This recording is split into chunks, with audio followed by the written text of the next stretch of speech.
Welcome to the most listened to show on the internet. Welcome to AEG. I am your host, JB, and we are in E3, and I just love rhyming, apparently. I have Gustavo with me this evening. Hello, everybody. And I have Marlon with me as well this evening. Todd Howard did not apologize.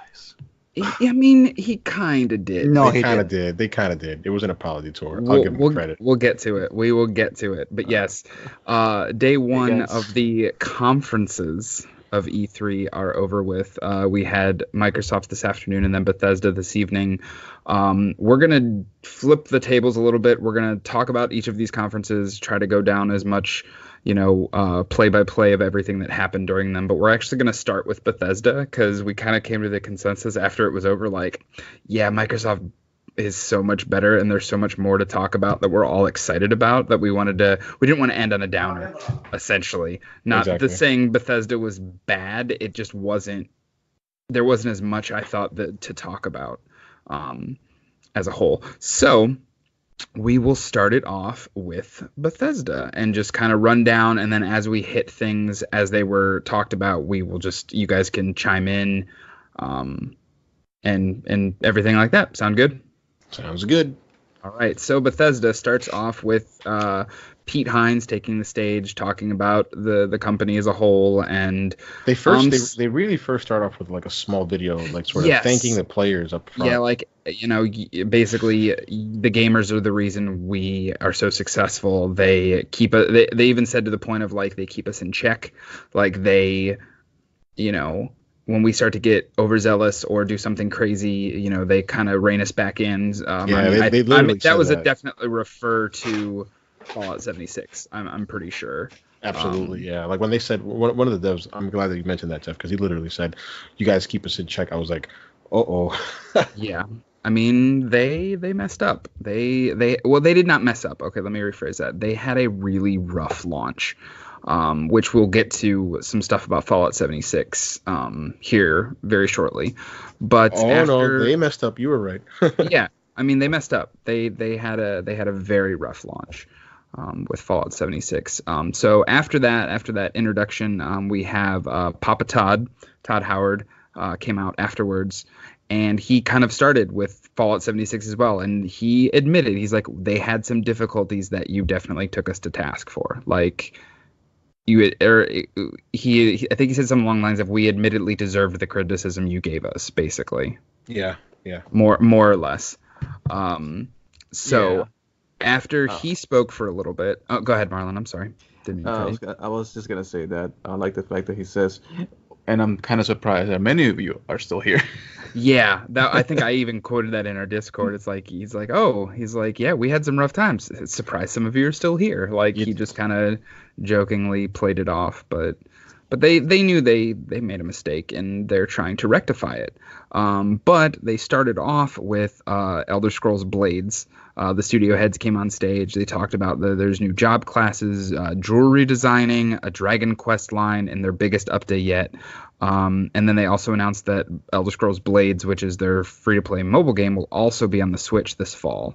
Still free-to-play. And the cool thing is they said it will be cross-play, so you can start on Blades today on your Android or iOS and then take that progression over to the Switch once that version comes out, which that was pretty cool. I don't really have as big of an Elder Scrolls fan as I am. I don't have a lot of interest in Blades, but it's still a cool concept, I guess.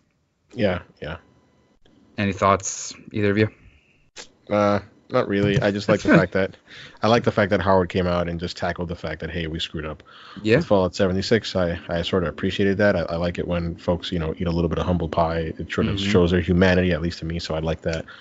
Not to be disrespectful or anything or reductive, but I didn't really think much of the Blades game. I thought, I was like, oh, that's kind of cool. They're doing something different. Yeah. My point of view was, I felt like there was a disconnect for me because I was expecting more flavor, more substance to some of these games and some of the gameplay shown on E3 for Bethesda, at least. Like I'm with Gustavo on this one. I didn't really care much for Blades. Didn't really care much for Legends when it comes to that card game. Yeah, we'll get to that. I mean, we can kind of tackle it now because it's kind of in the same vein. They talked about it. They showed the trailer was kind of cool of him like playing in the coffee shop and then being transported to Tamriel and stuff like that. But again, those free to play like mobile designed games just are not my cup of tea. I don't like mobile gaming. It's just not my thing. So. Yeah, same. But after that, they did bring out the creative directors of Fallout 76 out, and they announced. They talked about some of the stuff that they've been going on, like some of the stuff that the little updates they've been doing. But they announced the Wastelanders update, which actually got me super excited. It's such a dumb thing, but they finally added NPCs to the game. They added dialogue choices. There's a new main quest. It's coming this fall, so later this year, and will be free to everybody that owns Fallout 76, which I love it. Super amazing. Favorite F word, free. I love it. Yep. Absolutely. And then they also announced that a free trial of Fallout 76 will be coming to I think I don't know if they specified platform. I'm assuming PlayStation, Xbox, and PC from June 10th to the 17th. So for the next week, starting tomorrow, you can play the game for free to give it a shot and see if you want to purchase it. So that way, when this new stuff does come in the fall, you'll have the game. The other thing that they announced is called Nuclear Winter, which is a battle royale mode that is coming to Fallout 76. I just thought of that poor engine, and on console at least those poor frames. Yep. Yeah, it'll be fine on PC and probably Xbox One X maybe, but the X version is not even as good as one would hope. It looked cool. But anyway, it's 52 players.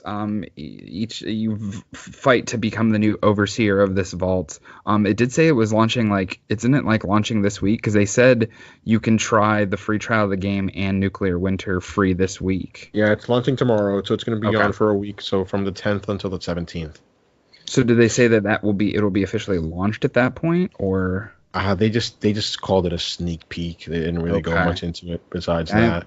I might give it a shot. I still have, like I said in the Discord, I purchased a copy on the dirt cheap for Fallout 76 for the Xbox One. So I think that's probably one of the best things that happened. Like, they were able to just put their heads down, that development team. I think that's Bethesda Austin, who's heading up development on Fallout 76. They put their nose to the grindstone. And I mean, these free updates that they have been doing from people, I still have friends that play that game regularly, and everything I've heard, like, these updates are awesome, and this seems like way more of that, and even stuff that interests me, like actually having, the stuff I know as Fallout in this game with the dialogue choices and the actual NPCs and stuff like that. So, and the fact that it's free is just freaking awesome. Mm-hmm. So, after that for Bethesda, Shinji Mikami, which Goose called, took the stage for Tango, and he also called that they did not release, or they are not announcing a new Evil Within game. They are announcing Ghostwire Tokyo. It looks so cool. I'm going to take the reins on this one real quick. So absolutely. To the listeners, the trailer shows Japanese people in the Tokyo underground. You see them in a bar, and then all of a sudden you see the lights just going off completely, and then you see folks just being picked off randomly one by one. You see them vanish. Almost kind of like Thanos. Almost kind of like Thanos in a way, but there's no dust. They just literally vanish, and they're naked in terms of their clothes just drops to the ground. Think of Obi-Wan Kenobi being struck down by Darth Vader in Episode 4. It's the exact same thing. And then there's this one image that I thought was so cool, and I wrote it down in my notes. Umbrella-carrying ghoulies in suits walking in the rain. Just literally imagine that. Umbrella-carrying ghoulies in suits walking in the rain. I thought that looked so cool, although there was no gameplay, unfortunately. The art direction as a whole looks just freaking awesome. There was no gameplay. They did say it's an action-adventure game where you investigate the paranormal, but that's the key thing they said. It is not survival horror, but it is like an investigation kind of thing. That looks and paranormal so cool. elements, looks very cool. Something I'll definitely play down the line when they didn't even say like 2020 or whatever. They just said they just announced it. And just real quick, a little bit of reasoning behind that was Shinji Mikami didn't direct Evil Within 2. He was just a producer on it. So I imagine, I was like, he's probably working on something else, and it can't be the Evil Within 3 because he's not really one to dwell on IP. Right. But I don't know when this game's going to come out. They didn't give a release date. It was just like a little teaser trailer. I can kind of see it'd be a cross-gen game. I could see it. Cross-gen. Yeah, I could totally see it. Marlon, thoughts? I thought it was a really, really awesome trailer for the most part. And you know me, I'm the kind of guy that just enjoys Japanese style games. Not even if I don't particularly like some of the things that they do up there. But up there? Yeah. Technically speaking, they are in a higher elevation, longitude-wise, than Florida, for me, at least. But anyways, it was a really good trailer. I liked it. I'm curious to see what other things it's gonna have, because I saw like something that deals with like demon stuff, like masks and like swords. Kind of like the Spider-Man game. Mr. Negative, how he had those like demon masks, those demon masks and stuff like that. It looked a lot like that. So yeah, for the most part. So I'll see looks very cool. I'm honestly really surprised for this new IP. I was not expecting this. So I was gonna say, I love when new stuff gets announced. As much as I love sequels. Oh my god! I have I have breaking news. Absolutely. Breaking news. Final Fantasy VII Remake will release this winter, Q4 2019. Release date will be revealed tonight. This is by Mystic Distance over on Twitter from GameSpot. He is quoting GameSpot. The subtitle stated, "Winter is coming," which has led us to all believe it is indeed a winter 2019 Q4 2019 release. Wow. That is insane. Wow. Breaking news. Oh, holy cow. That is insane that will be this year. That's why Sony says they will speak for us. But sorry, go ahead, carry on. Wow. Shock you no. That's bigger news than what the thing I was going to talk about next. So, which was that Elder Scrolls Online. They showed off a new trailer, like the continuation of the cinematic trailer they showed when they announced Elsewhere. And then they said that they're going to do like a Scalebreaker event in August, and then Dragonhold will be Q4 2019. So, it's just continuing the year of content that they're providing with the Elsewhere expansion. It looks cool. I need to get back into ESO. I like that game a lot, but I just it's hard to have time for those really in-depth online games. And then they kind of kicked everybody in the nuts because they're like, we're announcing a new game from ZeniMax. And I'm like, okay. Maybe like a Fallout Online or something huge, something groundbreaking. Nope. It's a free-to-play mobile game. Commander Keen is coming back this summer to iOS and Android, and just the wind, like you could feel the breath come out of that room. Why? Yeah. Why are we getting? You know what? I'm just gonna keep my mouth shut on this situation. I am just gonna let you guys talk about this because I am up to here with Commander Keen. Okay, let's just leave it like that. Muting my mic right now. All right. Goose, any thoughts? There was this very pretty lady who came out, Kira Schlitz, who I think is like the creative director or something, and she was just like kind of corny. She said something about asteroids. I'm like, oh my god, the cringe is strong with this one. I didn't recognize the character, to be honest. I didn't recognize it to be old IP from id. So I'm happy that you mentioned that. I'm not a mobile person, so I don't play mobile games. For those folks that do, I'm happy for them. It's free to play. I thought the art was cool.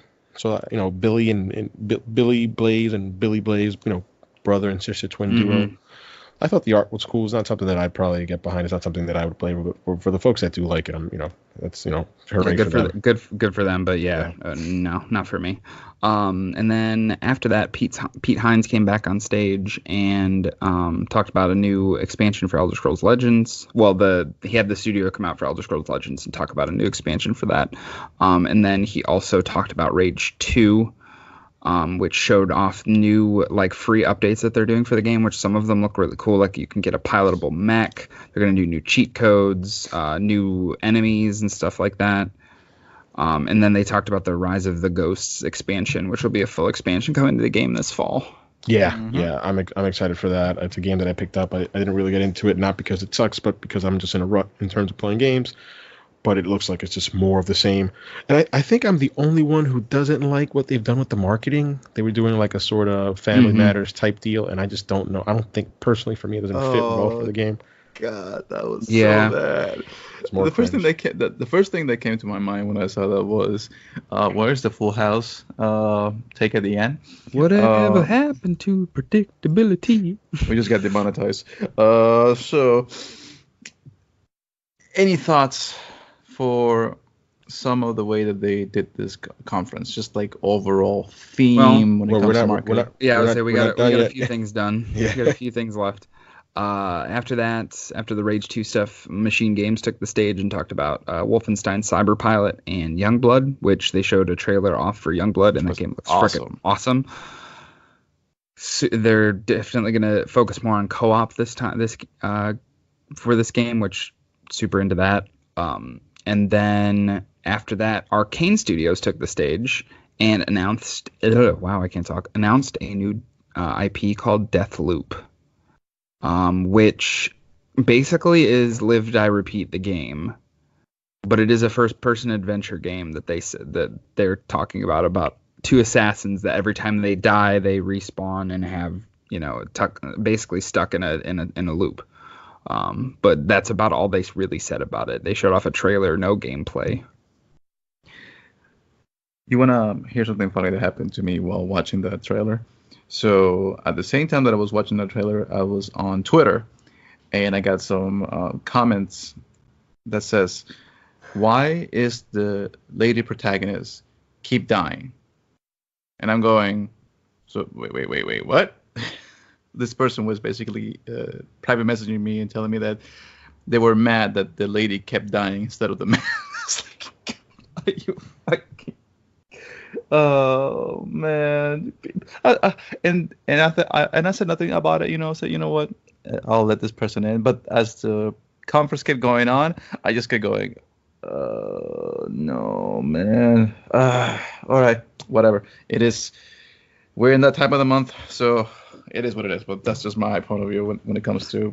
I mean, the game looks amazing, beautiful, but some people are just idiots. Wait, what game? Deathloop. Yeah, I mean, that I think out of all the stuff that was shown, besides what we're going to talk about last, I think this was the thing I was most excited from Arcane Studios, Arcane Lyon out on France. It looks. We didn't see any gameplay, by the way. It was just all a cinematic trailer. But I think the cinematic trailer will be indicative of what they're trying to achieve with the gameplay.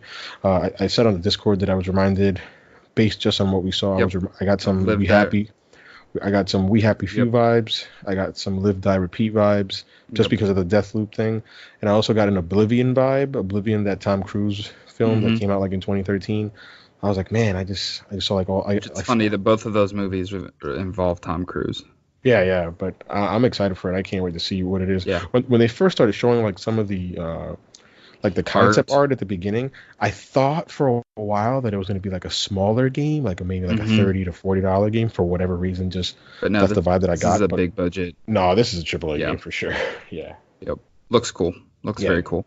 I actually, at this point in the conference, I stepped aside for a minute, and I kind of am bummed and excited that I did, because they announced something called Orion. Can one of you explain what that is? So it's basically, the way I looked at it, or the way that I interpreted it. So they came out and said, hey, listen, we've been working with it, and we have this new platform, this new technology called Orion, which will help streaming be better, faster, efficient. You don't have to worry about data caps, because we'll somehow maximize the data that you do have to make sure that your streaming quality is the best. But the key thing that they said was, this will work with all games, and other publishers are more than welcome to use it. And when he said that, and I'm not quoting him verbatim, but I'm just trying to get to the gist of what he's trying to say, I was like, oh, this looks like a middleman. I was like, this looks like something that id wants to attach to things like maybe xCloud or Google Stadia, right? Like a layer, like an underlying layer to streamline some of the stuff. This is just my interpretation. I could be totally off, but that's the way that I read it. Okay, that makes a little bit more sense now. Yeah, because when they came out and said it, I'm like, what is this? And then I'm like, oh, this isn't for us. This isn't for the gamers. This is sort of like they're like a game. It's not a game engine, but I'm thinking of it like, oh, they're trying to sell something, not so much to the gamers, but to publishers and partners that they're going to need in order to make this a success. Right. Makes sense. Yeah, I mean it. Yeah, okay. The way I interpreted this, I felt like Gustavo said, which was for developers by developers. This could also help out when it comes to testing and showing up video quality of a specific part of the level that they may not be able to fix in-house, and they may have to send it somewhere else, and they could stream it and do it in 4K resolution perfectly without having to lose fidelity through the cloud and stuff like that. It could be also help for beta testing when it comes to other developers and stuff like that. It looks cool. It looks very promising the way that they showed it, but I'm in a wait and see mood when it comes to this one. Yeah, definitely. But so after that, they ended on a strong note. I feel like. I mean, overall, we'll get to the overall reactions to the conference, but I feel like they ended on a nice, solid note by showing off some gameplay and a demo of Doom Eternal. That game looks fucking awesome. It looks super fluid, so amazing. They announced November 22nd will be its final release. And then they announced a collector's edition that you can get a wearable Doomslayer helmet. And then Jeff has already pre-ordered 3. I have not. I'm done with the collector's editions. I'm not even. I was not joking about that. He got a helmet for himself, a helmet for his lady, and also a helmet for his cat. I don't have a cat, and I'm pretty sure if I got one for my girlfriend, she would kick me. But did they announce what is the pricing for that collector's edition? Or I was trying to see if Wario had it, or Wario 64 had it up yet. But he does not. I was sick. I'm gonna guess 300. Yeah, that's my guess. I'm looking for it right now too, and I can't find it on Best Buy, but I'm guessing about 300 based on what I did before. What's on what's in it? Look, as long as it's not an Apple Pro stand that costs $1,000, I think the gamer should be fine. I don't think it's going to be that would be ridiculous if it was $1,000 collector's edition. Oh, they're selling a stand for $1,000. So. Oh, I found it. It. It's $200. Oh, that's not bad actually. I can't believe it. Like he's actually considering it now. No, I was just thinking that I guess the Fallout one was also $200 last year for 76. And the deluxe edition is $90. So now he's going to buy 4. The deluxe edition is $90. Does that come with a steelbook? No, Best Buy just posted it, so there's no information regarding description or features. All right, well, I'll have to keep an eye on that. He's going to buy 4 of them. One for his cat, one for his girlfriend, one for his kid, and one to give away to a lucky viewer up in Mars. Okay. Yeah, no. Anywho's, they also announced a new game mode called Battle Mode, which is a competitive multiplayer 1 Slayer versus 2 demons, which actually looked really cool. 1 girl, 2 cups. Oh God! I knew. How did I know that one of you was gonna make a reference? As soon as the words left your mouth, it was just fitting. It was like, man, I can't. It's just an easy layup. Yep. But yeah, that's pretty much how Bethesda ended. Did you give the release date? Yeah, November 22nd for Doom. Yes. So overall, I think Bethesda's was kind of the weakest so far. It was, well, yeah. I mean, there's only been 2, so I mean, it's not a lot to compare it to. But yeah, it's. I don't think there wasn't enough. Let me. I guess there wasn't enough for me to say it that. I guess if I say it that way. I agree with you. I think if they would have cut it short, because I think it went for roughly like about an hour, maybe a little more than an hour. Almost an hour and a half. Like an hour and a half. If they just would have cut it short, make it 45 minutes, say 30 minutes, and just would have focused on Fallout 76, Mikami's game, and saved that for last, or second to last, along with Rage. Sorry, with Doom Eternal. Just show off the stuff. Like if they just would have showed Arcane's game, Doom Eternal, my God, some of the ESO stuff, not all of the ESO stuff. Fallout 76, I think it would have been much better. It would have been respectful of our time. Lot tighter. A lot tighter, but I sort of checked out because it meandered. Some of the stuff I really didn't care about regarding mobile. Some of the jokes didn't land. They were just corny. And I'm like, oh man, this is just I mean, there's definitely stuff I want. Like, I'm going to play Doom Eternal, Wolfenstein Youngblood, the Deathloop, Ghostwire Tokyo, and the Fallout 76 stuff. But yeah, I agree that there was a lot to process, and it was a lot of just jabbering, where, like, I guess comparatively to Microsoft's, which we'll get to here in a few minutes, was bam, bam, bam, like game. And they were at it for 2 hours. They were at it non-stop. Yep. Yeah. They had the content to spare. They did. Bethesda just did it, and they just spread it out, and it felt like filler. They thinned themselves out a little bit. Yeah, I agree. For my take in this whole conference, I'm just gonna say this: it went from hype to Yu-Gi-Oh, to Full House, to Pandas, and then it ended in lots of Doom. So I'll leave it like that. Yeah, that's about all I can say about it. But transitioning to Microsoft's, which wasn't bad. Okay, Bethesda's wasn't bad. It was just weak, I guess. But he's right. Yeah, he's right. It had a lot of weak sauce. It was not bad. There have been times where during conferences where, Square Enix's, for example, last year, that was a bad conference. It was terrible. If Bethesda would have gone first, we probably would not have given it as much stake that we're giving it now, because we wouldn't have compared it. We are comparing it to Microsoft. Because this year, so far it seems we've gotten our dessert first, where we got Microsoft throwing their dick around. Like, it was just insane. I have so many notes that I took. So starting off, first thing they showed was a trailer for The Outer Worlds, which is the new Obsidian game now owned by Microsoft Studios, and it will be out October 25th, and you can get it on Game Pass at launch. That is literally the theme of this conference, I feel like, was, oh yeah, you like this game? Yeah, if you have Game Pass, you get it at launch. Oh, you have Game Pass? Yeah, you get this at launch. Like, it was just boom, boom, boom, boom.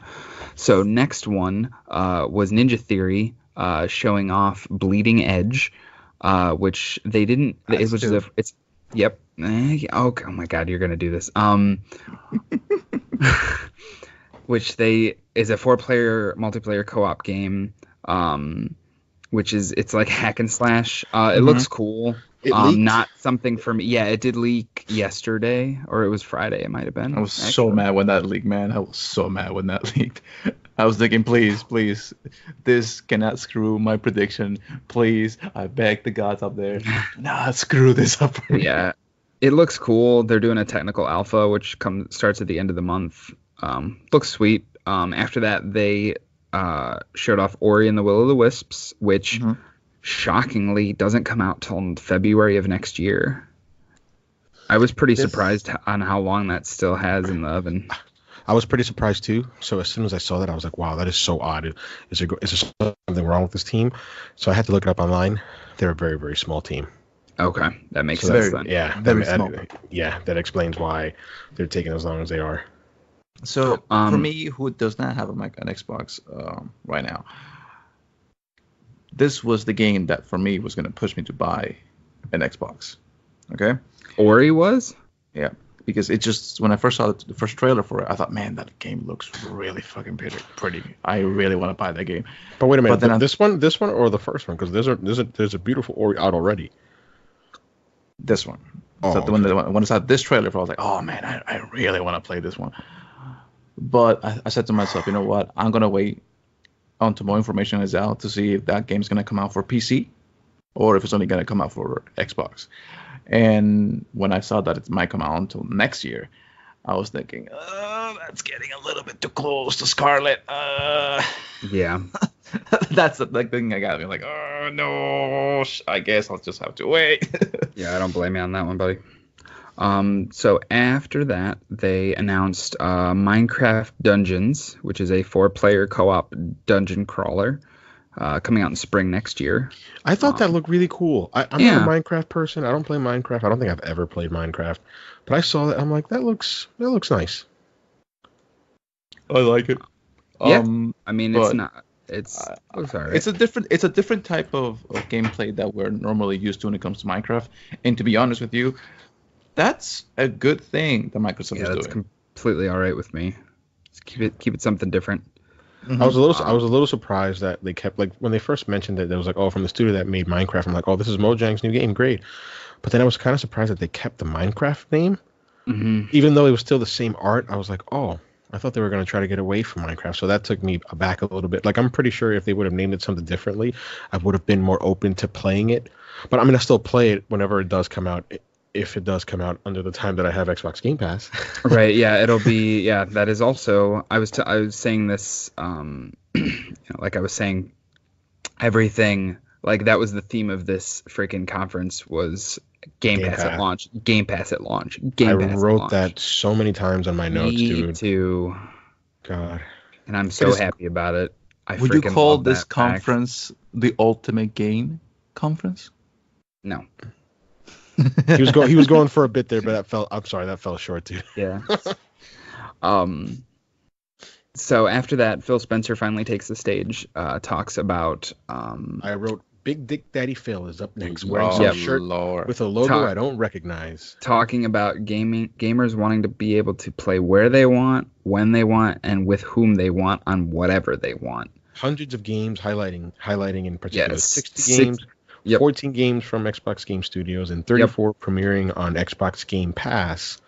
Also announcing what's next from Xbox Game Studios, xCloud, and to punctuate, new consoles. Yeah, you legitimately just read my notes in front of me. Yeah. No, you're good. Yes.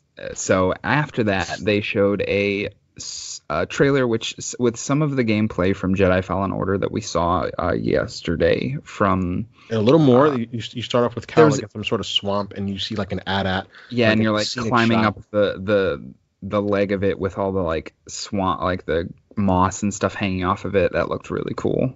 Sick. Yeah, that game looks amazing. Kind of, taking a second to like acknowledge it from EA Play yesterday. Like Jedi Fallen Order looks fucking awesome. And then the first time that I actually gasped in the conference, there was this game where you see this dude with a camera. He's like in these woods or something, same like haunted woods. And I don't know about you guys, but I thought, and I was like, there's no way this is the game that I'm thinking of because this other team is working on this other game that comes out in August. But I was like, oh my God, is this fucking Alan Wake? I gasped. I was like, oh my God. No, I legitimately thought it was Outlast 3 for a second. When the camera came out? With the camera, yep. Yeah. Honestly, let me ask you guys this. Do you honestly thought that we were going to have a Project Witch Blair game? Project Witch Blair? What the fuck's Project Witch Blair? Blair Witch. Blair Witch. It actually comes out. It's soon. I know. I'm sorry, Marlon. I love you. I know. We need to inject some comedy here, and I'll be the stick when it comes to comedy today. You're really not doing so hot right now. Jokes are falling a little flat. You need to get a little more drunk in order to laugh now. Yeah, right. And I just drank 3 Coronas too. You do that. But yeah, so yeah, Blair Witch coming out. If I read this correctly, August 30th. Oh, you got me there. I did not write down. They didn't. I thought that's what I read. Like when they pulled the camera away from the end of the trailer and they put the date up, but I could not see it, and I thought I read August 30th. I could have also been reading October 30th, so I don't know. October 30th would make way more sense because it's literally the day before Halloween, but I'm not sure. It's I believe it's released August the 30th, I believe. Okay. So after that, they best thing happened after Cyberpunk 2077. Oh my god, dude! Oh my god, can I take this one over real quick? Absolutely. So kind of fan out. The first thing you see is a sprawling. Actually, I'm gonna read my notes. CD Projekt Red. Cyberpunk 2077 up next. Sprawling metropolis is shown. Player character steps out of the limo and into a motel. It looks beautiful. Holy shit! Rick Ross shows up. And then, and for the listener, there's a little flashback where you see the player character alongside one of the characters that you saw in one of the initial trailers. His name is Jackie, and he's been hurt. He's mortally wounded, and he dies in the limo on the way to see Ricky Rose. And I write, Jackie is decommissioned. So the player character is in the hotel. He's trying to get a deal done, and right away there's something fishy. Real quick, you can see the hairs not on the inside of Rose's nose, but on the outside of his nose. Like the skin shaders are fucking amazing. If this is in-game stuff, this is next gen. Like yeah. It's gonna come out on current gen consoles, but I'm pretty sure what they were showing is just next gen visuals. Yeah, this looks amazing. One of the first things that IGN, to quote them, said when they were talking about this after the conference was like, is this going to be one of those games that they will do a re-release once the new systems come out, or do we like if you own it on like if these systems are truly backwards compatible, do you get like basically a patch that will just grab everything and pull it up to current standards? And that's how it should be. I'll be honest, that's how really it should be. They shouldn't try to sell us something again. Especially those games that are this close to the next generational shift. Especially because that's how it works on PC, right? You've seen it before with things like BioShock, where they'll remaster BioShock and then they'll offer that as a free update on PC for players who own the original game. Yeah, I can't. There was another recent game that did that too, but I was like, "That's good on you, dude." Like that's how you should do it. But just real quick, so there's sort of like a deal going down, and the guy is a little iffy. I keep calling him Rick Ross, and he's like, "Hey, listen, your neck's a little dirty." Looks like Rick Ross. Yeah, he's like, "Your neck's a little dirty. Why don't you go wash up?" As soon as he said go wash up, I thought of not Carlito's Way. I thought of Scarface. I'm like, "Oh, this is a setup." So the guy goes into the bathroom. He washes up. As soon as he finishes washing up, closes the door, he opens the door, he gets smacked, he gets beat up, and I write, oh shit, Rose trying to set my man up. You can see the fucking hairs on the nose of Rose's skin. And then basically your player character has like these augmented, grafted sort of claws on his forearms, and he uses them to kill his enemies. And he basically gets out of the motel and he runs out and all that stuff. But then he gets shot. Actually, no, that's not true. That's in the flashback. But he gets shot, and he's sort of like in some, maybe like a city dumpster or something. You can see out in the sky. You can see this oh my god, what's the name that I'm looking for? It's not an air balloon. There's another word for it. Blimp. A dirigible. Is that what it's called? Dirigible. So a blimp. There you go. That's a better word. Blimp or dirigible. You're right either way. What the? And you see something that says Kiroshi Opticals, which are eye implants. And then all of a sudden, at first blush, you see this guy standing over you. And I'm like, he's got like these glasses on, like these shades or whatever.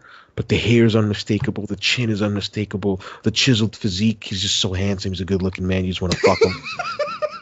And I wrote, fucking Keanu Reeves. In-game character. He is on stage on Microsoft's presser. Somebody yelled, you're breathtaking. So I wrote it down. Fucking amazing. And then he yelled, hey, wait a minute. I got to finish this. Dude, and then he was saying that the entire time. Take it away, Jeff. What's the release date? April 16th, 2020. Pre-ordered the $250 collector's edition, bitches. I'll tell you this. That was so beautiful because that one was really hard for me not to pre-order, by the way. Here's the thing for me. I knew you were going to. I don't blame you. It's amazing. I did not.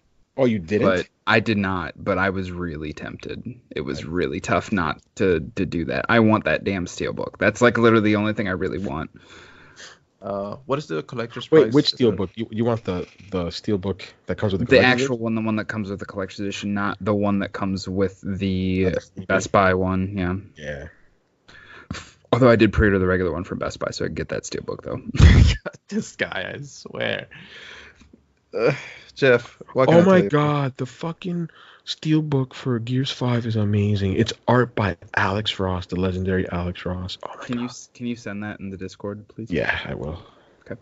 But yes, so Cyberpunk 2077, April 16th, 2020, which Dalton and I were talking earlier today. We both said it would make sense to be May, right around when Witcher released originally. Witcher 3. That perfect window for that game. Game looks it is literally out of everything that has been talked about at E3 and will be probably talked about at E3. It is my most anticipated. The game looks amazing. Just breathtaking. It's hard to describe how good that game looks. It looks so good. You have no idea. It looks so good. Mm-hmm. Like, the way I see it is the Project Red just nails it every single time when it comes to this type of games, and the quality of just the graphical nature of this game is so pretty. Yeah, it's really funny. Like, I know that these two games have nothing to do with each other, but like I want to go back and play Witcher now because of this. Like, I never finished Witcher 3. I only put like 10 to 15 hours into it, and I know that game is.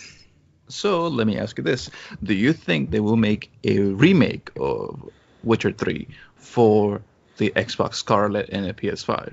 Like I was kind of saying with Cyberpunk, since those things are.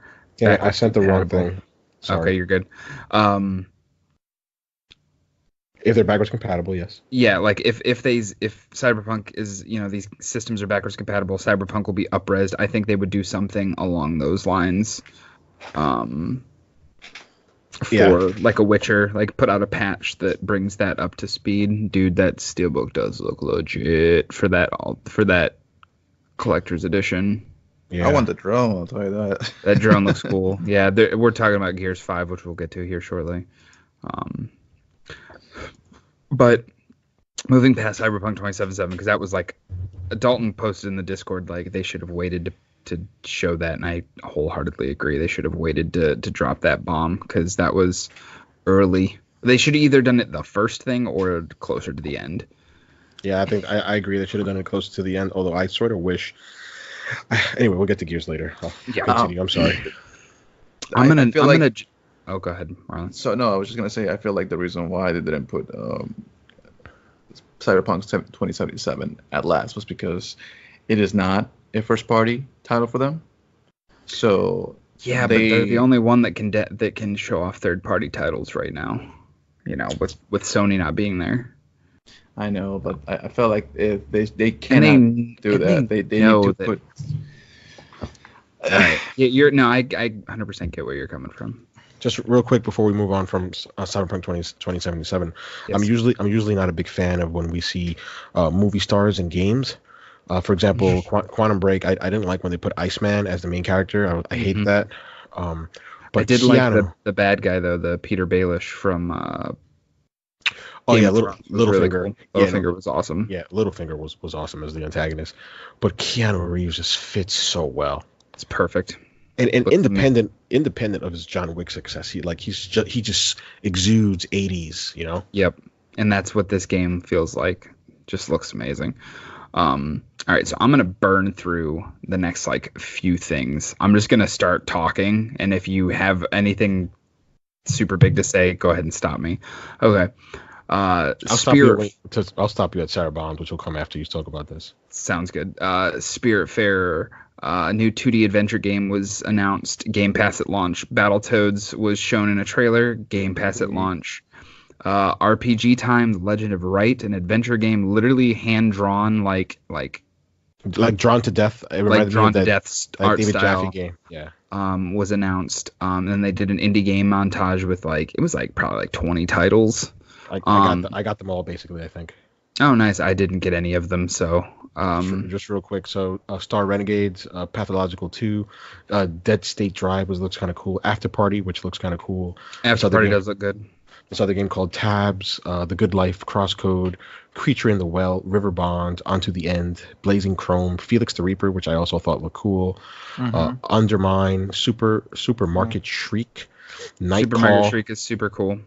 Night Call, what else? Totem Teller. Did you say Crosscode? Was that one of them? Yeah, Crosscode was one of them. Oh, Giant Bomb talked about that when it came out on PC. That actually sounded really cool. All available at launch with Game Pass. Yep. That was the big thing that I had written here. Yeah. Ultimate Game Pass for PC.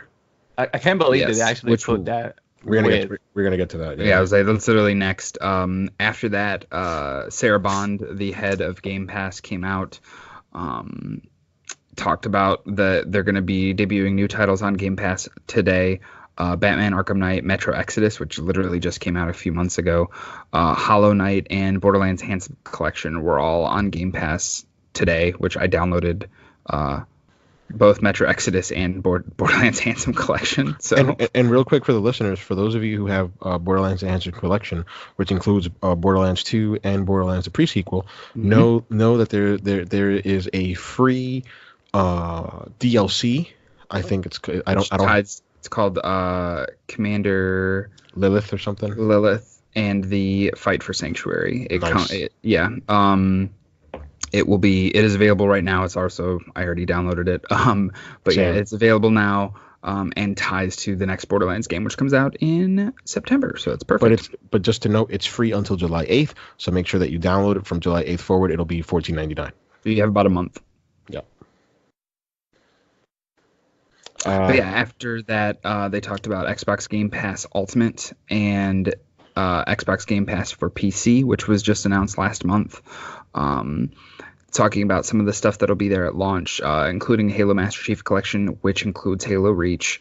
The open beta for Game Pass for PC starts today. And then they talked about Game Pass Ultimate, which includes Game Pass for PC, Game Pass for Xbox, and Xbox Live Gold for $15 a month.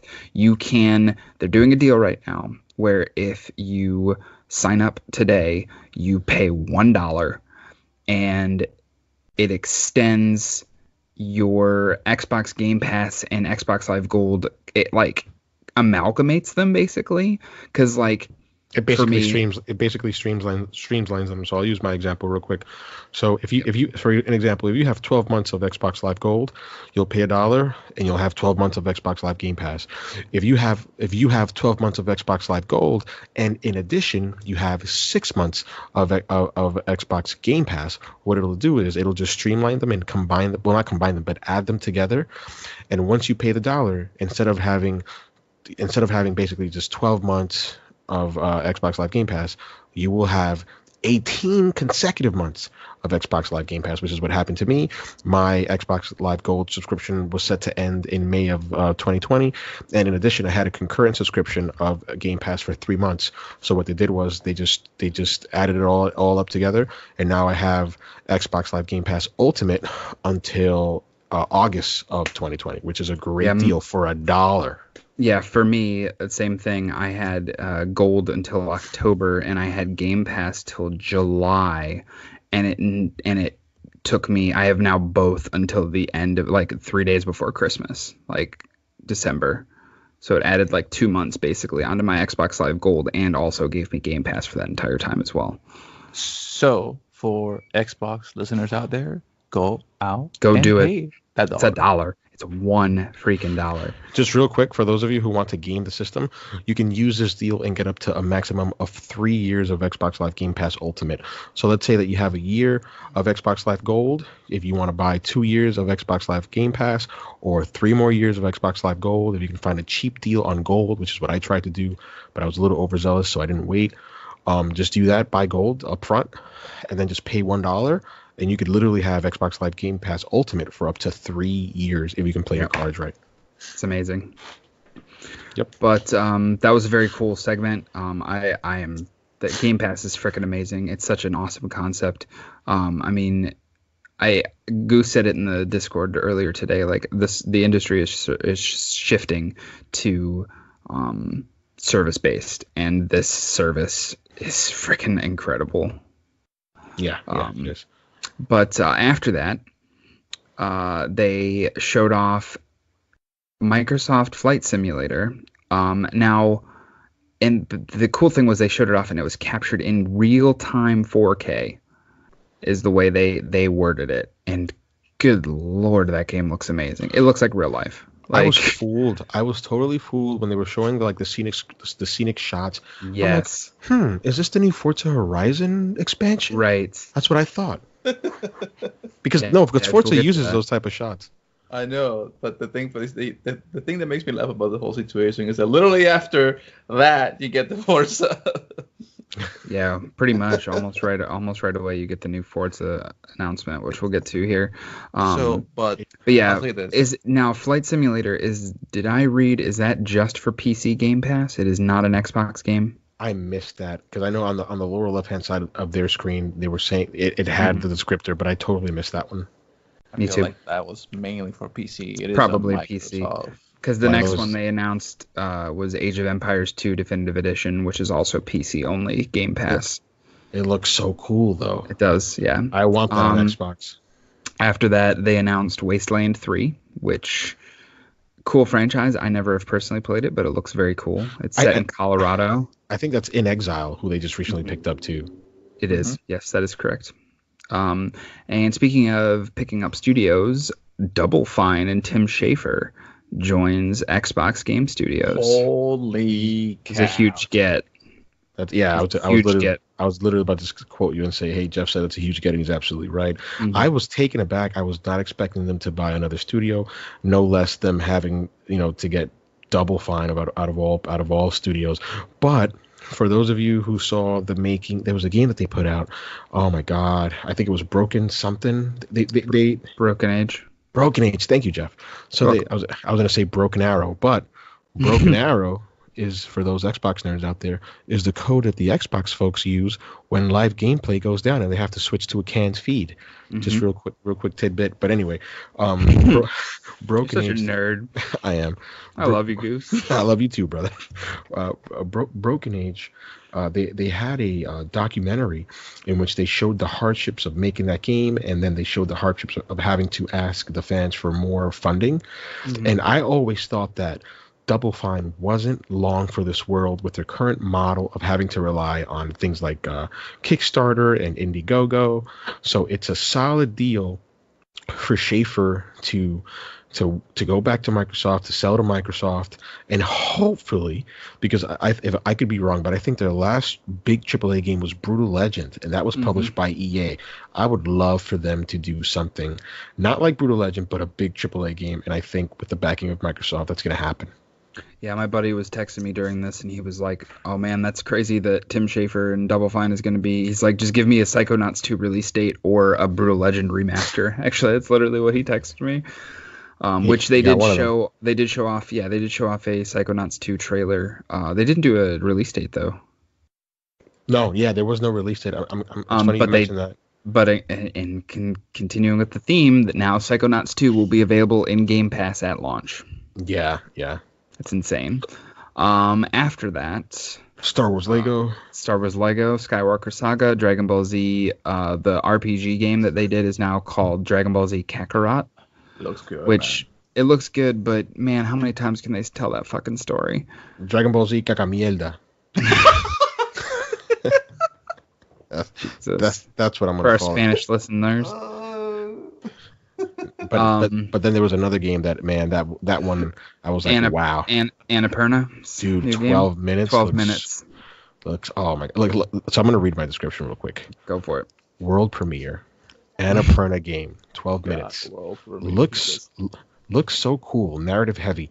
Man is told by his partner that they're pregnant. He warns her about the future. Other man comes in and tries to take her away. They fight. Different scenarios are shown, all in the same room. And then I copy a quote. Interactive thriller about a man trapped in a loop. It's so cool. So just real quick for the listeners. I feel like looping was very much a theme. At least between those two games, between Deathloop and this one. But one of the cool things that I loved about the game was I think this entire game is going to take place in this room. Mm-hmm. And it's sort of like a over the shot. It's not isometric, but it's an over the top view. It's like straight top down. Yeah, straight top down view, and you see these characters you see different scenarios play over and over again. And I'm like, man, this game is gonna be awesome. I can't wait. Like I personally, even though they're two completely different studios, two completely different games, just because of the art style, I felt, and you just played this inside vibes. Mm-hmm. Absolutely. I'm gonna be really pissed if the ending of that game is just literally the guy going, "It was all in his mind. I'm gonna throw my controller." Game looks awesome though. I'm super excited to check that out. That is not a Game Pass, like coming at Game Pass to launch. That was just a new Annapurna game shown, just a new indie title. Yes. And then another one that is Game Pass at launch called Away to the Woods, where you play like a mama deer, like helping your baby deer get home. It looked kind of cool. I was like, Looks yeah, cool. We can get to kill Bambi. That's awesome. Yeah. And then That's Goose, you're all in on this one, Bowie. the big one. I'm gonna read again my notes for this. It's not as funny as I thought it would be. Not that I was aiming to be funny, but they just somehow are. Gears 5, bitches. You can see you're watching multiple Kates on the screen, perhaps showcasing the inner struggle from within. We see JD, we see Marcus, we see different faces. All these faces are coming from her own face. A lot of characters from 4. Yeah, a lot of characters from 4. You see her struggling. Queen, and I wrote this, Queen Mara's blood may run through Kate's own blood. Rod comes out. This is Rod Ferguson, Gears Viking, head of the coalition. Announces release date for September 10th, 2020. Oh my God! Ultimate Edition 4 days early. 2019. Sorry. Yeah, sorry. 2019. You're right. I wrote 2020. Goodness. Ultimate Edition 4 days earlier. July will have. Or Game Pass. If you have Game Pass, you can play 4 days early as well. Or Game Pass, yes, which I will be. It's kind of funny because I'm going to buy this game, but I will play it on Game Pass because I will have it by the time it comes out. Right. July will have multiplayer tech tests, arcade multiplayer, and new Horde mode will also be showcased in August. Rod says biggest Gears campaign ever. Escape mode is a new mode for PvE. You infiltrate a hive and you blow shit the fuck up. Yeah, that was insane. That was insane. And then just real quick for the listeners, because they sort of show marketing of where people are going to be playing the PC version of the game, I guess, for the demo. And it looked really, really cool. You see, it looks like something straight out of Gears 4 with like some of the swarm bubbles. Yeah, they had some WWE wrestlers there, and I was super excited. Xavier Woods, Tyler Breeze, and oh my God, and we shouldn't forget about him because he's really big. AJ Styles. AJ Styles, yeah. Duh. Wow. Wow. You have lost all my respect. No, shut wrestling up. WWE You don't even fucking watch wrestling. Shut up. I'm saying you do, and you forgot. Sorry, Dude, I have so many things rolling around in my head right now from all these conferences. Like, yeah, I wrote a lot of shit down, and I keep writing. Microsoft pulls all the stops for this in terms of marketing.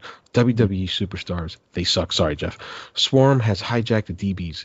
New take. Oh yeah, and then there's this new chainsaw gun, which look amazing. It's not really a chainsaw gun, but I'm gonna explain what it looks like. I write down new take on chainsaw gun. Fuck it, I'm gonna call it teeth chain gun. That's what I wrote down. It looks like a bone saw. Like it does look a primeval, or like not primeval, but like primitive. Primitive. That's the word I was looking for. Like fucking Far Cry Primal shit. Mm-hmm. And then the last thing I wrote: if you pre-order soon, Terminator Dark Fate character pack.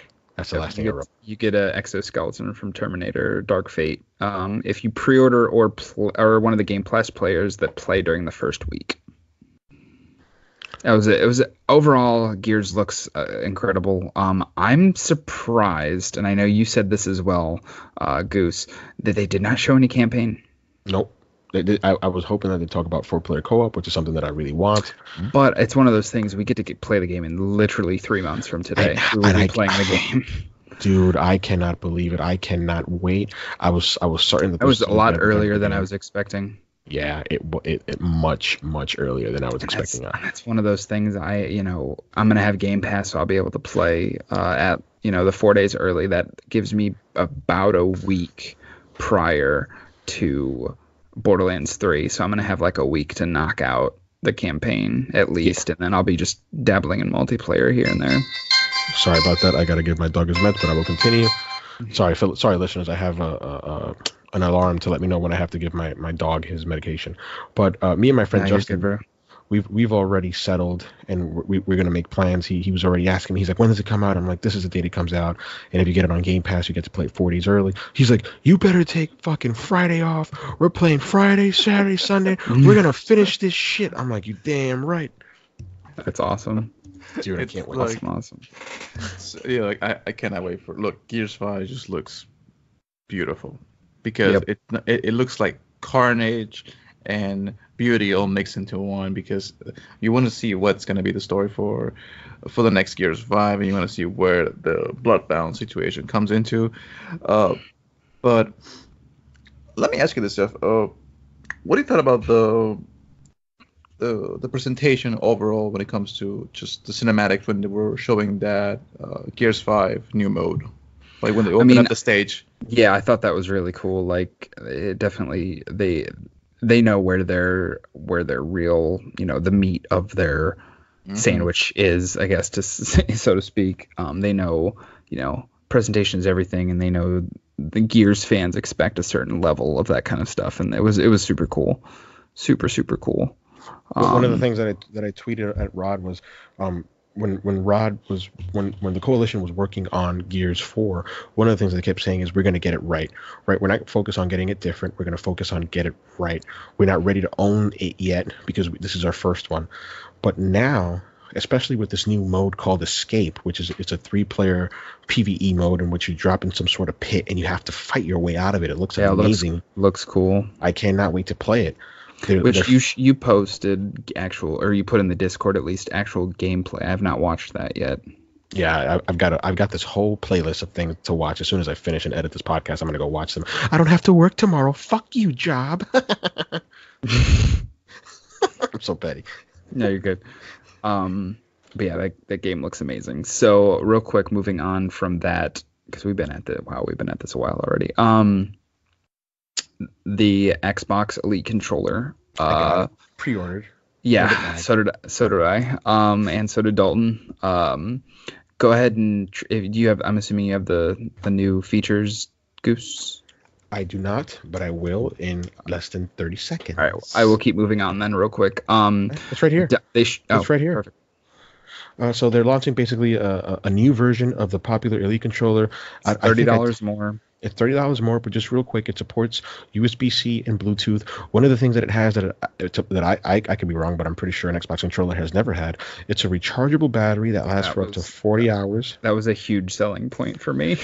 The rubberized grip is wraparound, which I know that I'm gonna love. I wish that it came in white because white is right, so that sucks. But they're not gonna have it in white. It's just gonna be It would match my Xbox One X, but yes, it's just gonna be all black. So just one quick thing that I wanted to tell the listeners that I told my friend Justin was that this actually leaked last year. There were designs. It's been a while. Yes. So I think they were sitting on this for a while. But and I was sort of hesitant when they first announced it, because I knew I was going to buy it. But I'm like, man, what if it isn't compatible with Scarlet?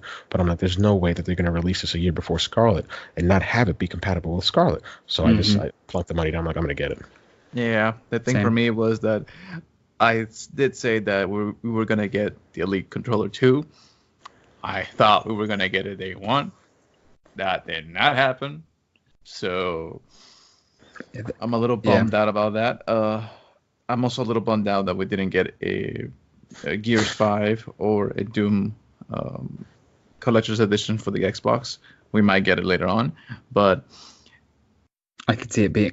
Gears will get one for sure. That'll be a closer to launch thing. Real quick, it's going to have 3 custom profiles, which are... That's the thing. One more than the last one. They titled... Yeah, one more than the last one. They titled them Minecraft, Forza Horizon 4, and Gears 5. There's going to be adjustable tension thumbsticks, which wasn't a thing before. Redesigned bumpers, which I'm actually looking forward, because I think, me personally, the bumpers on the Xbox One controller are the best around. Dalton, you're wrong. Offset sticks are the best, right? And you can't say nothing because you're not on the show. Ha, I win. So there you go. Oh my God, this guy's so petty. Okay, so here's the thing for me for the Xbox Elite. It is probably one of the coolest, most robust controllers in the market right now. It's a lot better than some of the things that Scuff is doing. It's a lot better than the Astros C40's controller. I'm kind of bummed out that PS4 does not get a professional Pro Elite type controller, and the ones that we do get are kind of crappier compared to the Elite for Xbox. So that is the one gripe that I have. Make something that rivals that or competes with it, because it's showing Microsoft is showing Sony that, hey, you are not even nowhere near us when it comes to this type of just robust controllers that work, and they work right. They feel right. When you hold an Elite controller on your hands, it feels like a great way to play games. When I use my DualShock, it feels good. I like it, but it doesn't make me feel like, oh, this is the future, you know. And that's what I get whenever I hold an Elite controller, and I'm a PS4 player, okay? And I can tell you, and I'm sorry, Dalton, but in this one I got to go with Goose. The Elite controller is a lot better. No, it's not just the Elite controller. I want to reiterate, the Xbox One gamepad is better than the DualShock 4. Offset sticks are the best, and even Jeff agrees. He won't say it, but he agrees. Yep. No, I do. Sorry, I was busy. The fact that Nintendo even tries to copy at times, that tells you something. Yeah. But moving on. Yeah, I was gonna say, let's rock through a bunch of this stuff. A couple things we'll stop on, but I want to try to get as quickly as we can to the Xbox Project Scarlet stuff. Dying Light 2, it looks really good. Yeah, it comes out spring of next year. Spring 2020. Looking forward to it. Forza Horizon 4, Lego Speed Champions, which is a crossover that looks really cool. Yes, it does. Can't wait. It comes out the 13th this week. Gears Pop.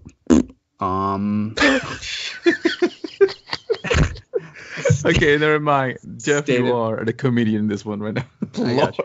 State of Decay to Heartland. I bought it. I think it was like $8 or $9. I bought it, even though it was part of Game Pass. I still wanted to own it, so I will be playing that soon, because State of Decay was a game that I absolutely loved, and I can't wait to get into it. Yes, available now. Phantasy Star. Yeah, Phantasy Star Online 2, which is huge. That big of a Japanese game coming to the West on Xbox, free to play in spring of next year. Coming first to Xbox is Smilegate's Crossfire X, which looks like a open world, like MMO. That reminded me of MAG from PS3. Yeah, like an MMO style, like first person shooter, basically. And it also reminded me of something called a dud, because I thought, because when we saw Phil again, you know, because I'm like, all right, we have Phil again, he's gonna announce something big, and then he announces Crossfire, and I'm like, man, this was weak. Is this? Doesn't look any good. No, you're good. Next was Tales of Arise, which looks amazing. I know Marlon is super excited for that. I just want to read this. I want to read this real quick. So I'm not a JRPG player. I don't play JRPGs much or at all. Not because they suck. It's just not my type of thing, although I'd love to get into them. But just real quick, I wrote this because it was this one scene that looked so cool. Helmeted man pulls sword out of woman's chest. Yeah, that was cool. You'll be surprised how common that trope is in anime. Yeah. In JRPGs. You'll be surprised. God, Lord. After that, they showed off Borderlands 3 again, which they showed a new trailer. Looks awesome. Reiterating that Handsome Collection is on Game Pass, and the Commander Lilith and the Fight for Sanctuary available now. And then lastly, before the big hardware stuff, they finally announced the game from Software, Miyazaki, and George R.R. Martin, called Elden Ring. No gameplay, just an announcement. No, nothing. We don't know anything. Just a trailer, cinematic trailer. As soon as Marlon saw the words Miyazaki, he sprinkled more than salt. Yes, he did. And to iterate this, if you've been keeping count, hopefully, yeah, that was that this is 6. So my prediction of 6 new IPs got it at the last review before we got to Halo. That was what got me. That's well what got played. me. So just then before you move on, I'm sorry, Jeff. Sure. Real quick. The only thing that I want from this game, make it a straight up open world Miyazaki game. That is all. Yep. Make it a beautiful open world It's an actual story behind it. With George R.R. Martin at the helm, I'm good with that. Okay, so then I expect most of the characters are gonna die. So Well, yeah. I don't know how to feel about it. Yeah. Like, can you imagine you playing this game and you get so heavily invested in one of the characters, and he dies like in the middle of the game, and then you have to pick up some other douchebag, and you go, man. Yeah. But lastly, I'm looking forward to it, man. So that was the last game that they showed. And then Phil Spencer came out again, talked about xCloud a little bit, saying that the first public hands-on will be today. Stop before I ask you. You do realize that it also mentioned Phantasy Star Online, right? Yeah, I said that already. We talked about it. Sure. I said it was huge. We talked about it right before that. It was very huge. Fire X. Yes, I know. Just messing with you, but yeah, Halo Infinite. Yes, so after they talked about xCloud, they said that every Xbox will have the ability to stream, to basically be your own server for xCloud. So you can basically log into your Xbox from anywhere through your phone and play your games through there. Yeah, they had a name for it. They called it console streaming, they called it. Yep. Console streaming from, I do have it written here, console streaming from the Xbox itself. Your Xbox is your own server. But looks cool. I mean, we'll see more, I'm sure, now that it's starting to be out in the wild with everybody. And then they started talking about the Project Scarlet. Xbox Project Scarlet, Holiday 2020. Which I don't know about you guys, and this is going to be so reductive. The Xbox fanboys are going to be so upset, but fuck you. This looked like it looks like they stole the article, the Wired article from Sony. I mean, check this. Zen 2 and Navi 2 tech, 4 times more powerful than Xbox One X. It's going to have GDDR6 resolution and frame resolution up to 8K. 8K next gen ray tracing. Yeah, hardware ray tracing, which is expensive and not easy to do. Frame rates up to 120 frames per second. Yep. SSD 40 times performance increase regarding SSD. Project Scarlet Holiday 2020, and then they said Halo Infinite will launch with Project Scarlet. Yep. And then they showed a trailer, which looks sexy as fuck. Mm-hmm. You want to go to the trailer? You want to go to the trailer, Jeff? Oh. Yeah, I said Halo Infinite will launch with Project Scarlet. Game engine footage being shown in a demo looks phenomenal. No actual gameplay.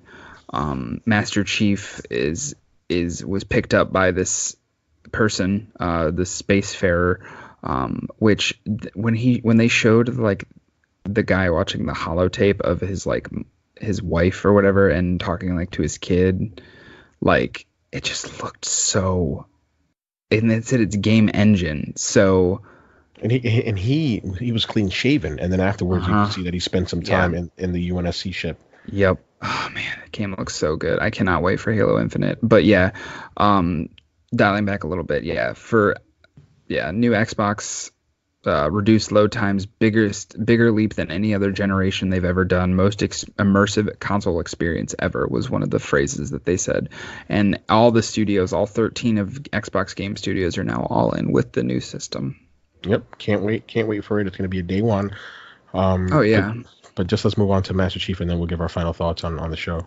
Sounds good.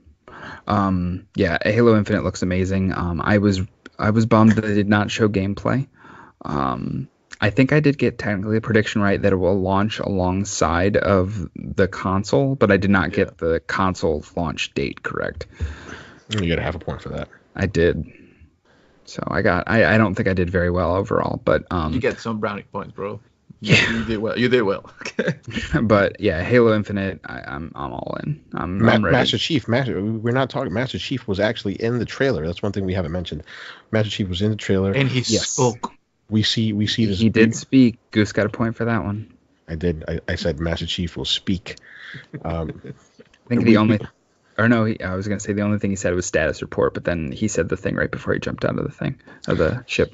So he's like sort of floating in midair. Not made in midair. He's floating in space, and the guy pulls him out, and he basically plugs him right back in, jacks him into the Matrix, if you were, and brings him back to life, or from whatever stasis he was in.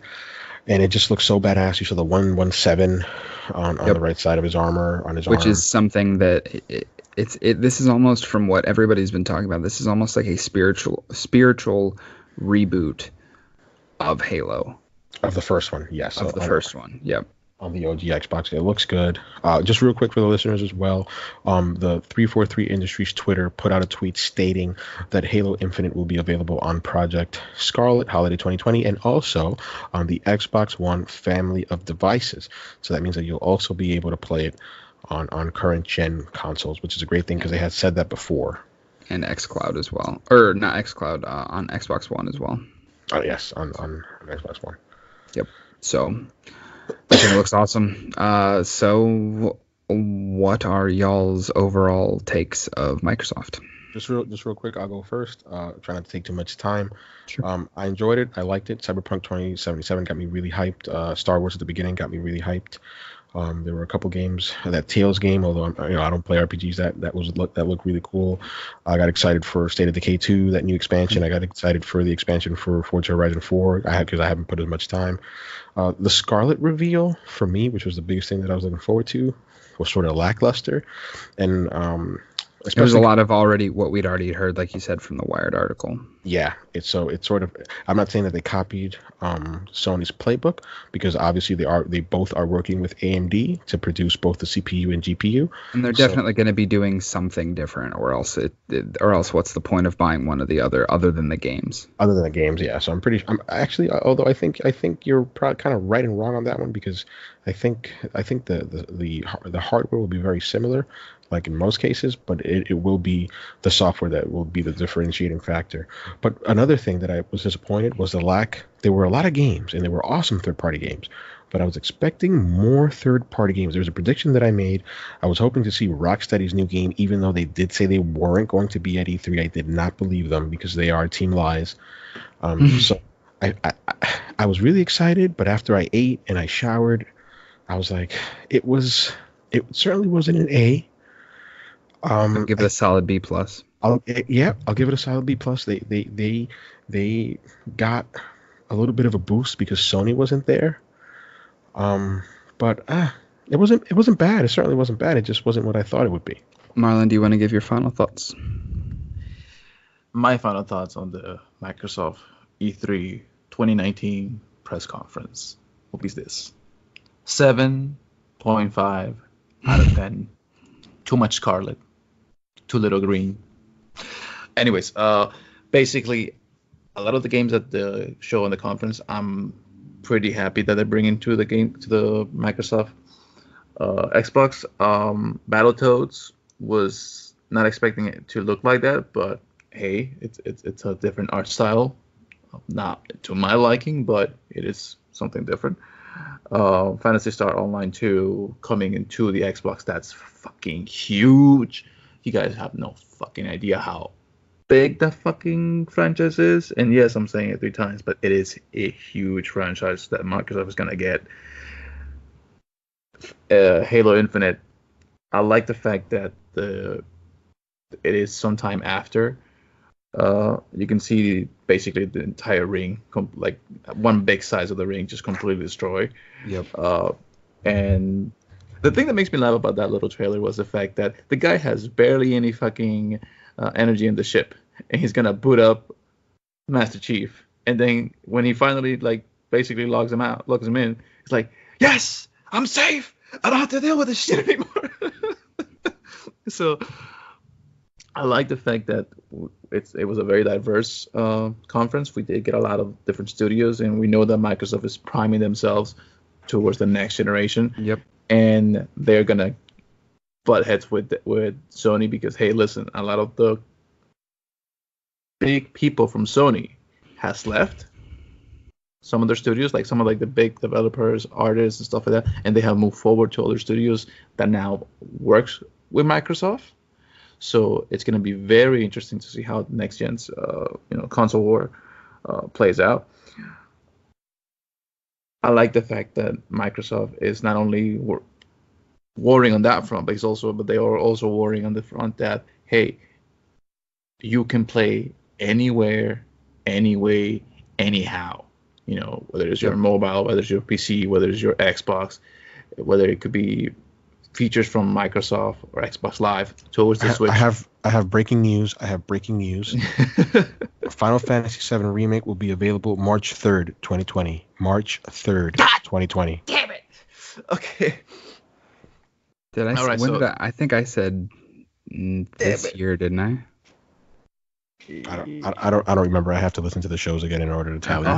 Oh my God! Please tell me I did say something about Final Fantasy. Oh no! I think you said next year. Forget it. I'm not even gonna get into that. Anyways, my final thoughts is that they said March 5th. March 3rd. Thing you said something? March 3rd. March 3rd. It was a decent showing.